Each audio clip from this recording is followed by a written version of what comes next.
خیلی خوش گذشت.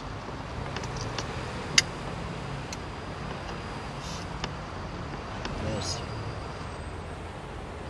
خیلی خوش گذشت مرسی. 2 ساعت دارم باهات صحبت میکنم. اینه جوابم؟ علیرضا این هفته میای دیگه مگه نه؟ ببین 4 ماه کافیه واسه آشنایی. به خدا من دیگه نمیدونم به خانواده‌ام چی بگم. علیرضا مگه با تو نیستم؟ 1000 بار بهت گفتم مثل آدم با من حرف بزن. حالا گم شو پایین از ماشین.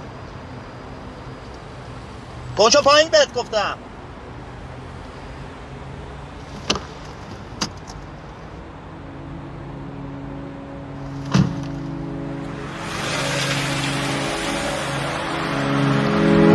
اصلا برو بعد من دل تو بده دست همه بی خودی تو رو برته میذاره میرن اینو برش تو میمونی تش میبینم چشاتو که تره تنها ترینی تو شهرت همه با هم شدم به جدا کن تو را تو همه اینجوری واسمون بهتره